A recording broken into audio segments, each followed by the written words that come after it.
Have you ever walked into a room and suddenly forgotten why you came there, or reached the end of a page only to realize you didn't absorb a single sentence?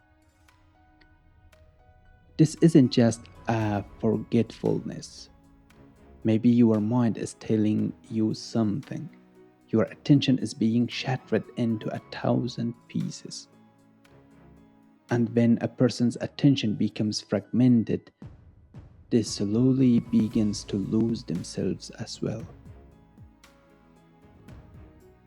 In his book, Your Stone Age Brain and the Screen Age, neuroscientist Richard Cytowic challenges one of the most celebrated beliefs of the digital world, the belief that says, the faster you move, the more things you do at once, the more successful you will become. But neuroscience tells a different story, a much older story, older than the internet, older than the smartphone, older than civilization itself. The story of a brain that was never designed for the world we live in today. The human brain is the product of millions of years of evolution. It evolved in forests, across open landscapes, not among notifications, not among endless alerts, not among dozens of glowing screens competing for attention. Cytowic argues that the brain doesn't truly multitask, not even once. What we call multitasking is actually something else, a rapid switching of attention from one task to another, from one thought to the next, from one screen to another. And every switch comes with cost, a cost we rarely notice until exhaustion becomes our normal state. One of the most surprising findings come from research at Stanford University. Scientists expected heavy multitaskers to be better at handling information. Instead, they discovered the opposite. The people who believed they were excellent multitaskers performed the worst.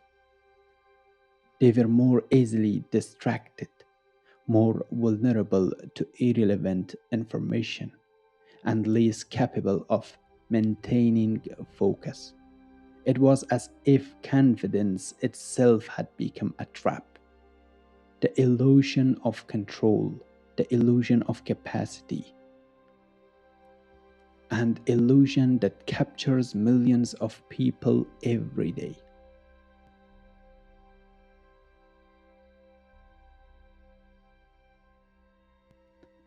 But why? Why is attention so fragile?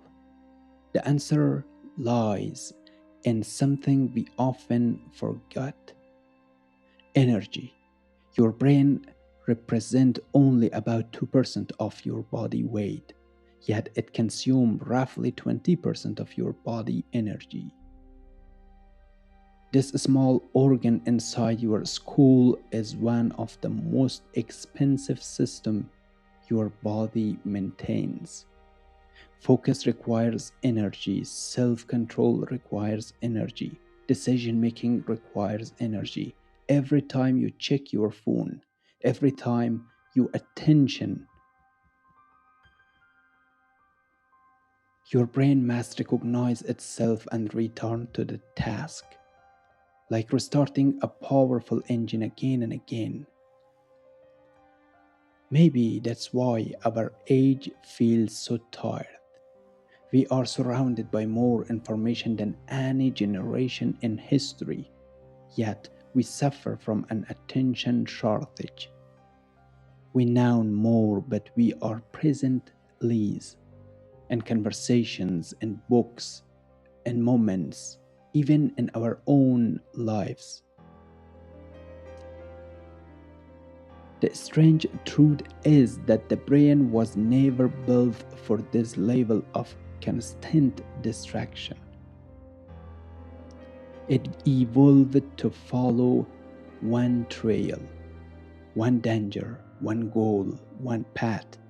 Yet today we expect it to process dozens of messages, images, sounds, and demands all at once.